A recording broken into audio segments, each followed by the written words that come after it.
എൻ്റെ പേര് അരുൺമണി. എനിക്കിവിടെ വേദിയിലിരിക്കുന്ന വിശിഷ്ട വ്യക്തികൾ പറയുന്നതിനപ്പുറത്തേക്ക് എനിക്കൊന്നും പറയാനില്ല. എല്ലാവരും പറഞ്ഞു കഴിഞ്ഞു. ഒരുപാട് സന്തോഷമുണ്ട്. എനിക്ക് ഈ ഒരു വേഷം തന്നിട്ടുള്ള രമേശ് സാർക്ക് ഒരുപാട് നന്ദി. എന്നെ ഈ സിനിമയിലോട്ട് എത്തിച്ച എല്ലാവരെയും ഞാൻ ഓർക്കുന്നു. എല്ലാവർക്കും നന്ദിയുണ്ട്. പ്രത്യേകിച്ച് എൻ്റെ പാരൻസിനോട് ഒരുപാട് നന്ദി.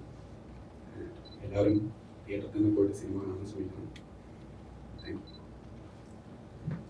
ഒരു കൂട്ടം പുതുമുഖങ്ങളുടെ അരങ്ങേറ്റം കൂടിയാണ് ഈ സിനിമ. അപ്പൊ അതിനെ ഞാൻ നേരത്തെ സൂചിപ്പിച്ചതുപോലെ, ജയൻചേട്ടൻ നേരത്തെ സൂചിപ്പിച്ചതുപോലെ, ഈ ആരോപണങ്ങൾ കൊണ്ട് ദയവായി തകർക്കാതിരിക്കുക എന്നൊരപേക്ഷ എനിക്ക് ഈ അവസരത്തിൽ നിങ്ങളോട് എല്ലാവർക്കും പറയാനുണ്ട്.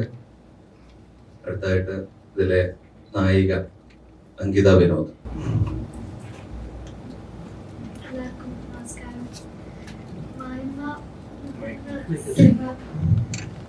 എനിക്കറിയില്ല എന്താ പറയുന്നത്.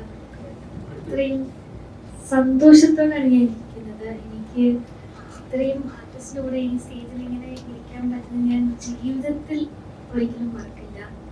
എൻ്റെ ലൈഫിൽ, എൻ്റെ അഭിനയ ജീവിതത്തിൽ എനിക്ക് ഒരു വലിയൊരു അംഗീകാരം തന്നെയാണ് മായ്മ എന്ന സിനിമ. കഷ്ടപ്പെട്ടു എന്ന് വെച്ചാൽ എൻ്റെ രീതിക്ക് ഞാൻ നന്നായി കഷ്ടപ്പെട്ടു. അതിന് ഫുൾ സപ്പോർട്ട് സാർ തന്നെയായിരുന്നു. സാറ് ഓഡിയോ ലോഞ്ചിനും പറഞ്ഞിട്ടുണ്ടായിരുന്നു മായമ്മ സാറിന്റെ മകളാണ്.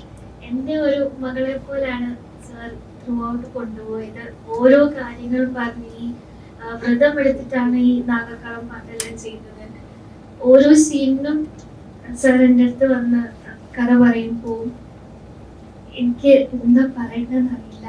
ഞാൻ എൻ്റെ ലൈഫിലെ ഒരു ചേഞ്ചാണ്.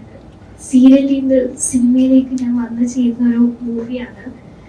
അപ്പോ എന്താ പറയുന്നതെന്ന് അറിയില്ല. ഭയങ്കര സന്തോഷമാണ്. വാക്കുകൾ കിട്ടുന്നില്ല. എല്ലാവരും സിനിമ തിയേറ്ററിൽ പോയി കാണും. Thank you. സിനിമയെ പറ്റിയൊക്കെ എല്ലാവരും പറഞ്ഞു കഴിഞ്ഞു. ഞാൻ അവനെ സിനിമാ രംഗത്ത് എൻ്റെ 5ാമത്തെ സിനിമയാണ്. പക്ഷേ എൻ്റെ ആദ്യത്തെ സംരംഭമാണ് മായമ്മ. ഈ 5 പടത്തിന് മുമ്പ് തന്നെയാണ് ഞങ്ങളുടെ മായമ്മയുടെ കൂട്ടായ പ്രവർത്തനം തുടങ്ങിയത്. എൻ്റെ ഒരു മുൻഷി മാഷ് എന്ന കഥാപാത്രത്തോടെയാണ് എനിക്ക് കിട്ടിയിരിക്കുന്നത്. തന്നതിൽ രമേശോട് നന്ദി അറിയിക്കുന്നു. എല്ലാവരും ഈ പടം തിയേറ്ററിൽ പോയി കാണാൻ ഞങ്ങളുടെ ഒരു വലിയ പ്രതീക്ഷയാണ് അങ്ങോട്ട് ഏൽപ്പിക്കുന്നത്. അതുപോലെ തിരിച്ച് ഞങ്ങൾ പ്രതീക്ഷിക്കും.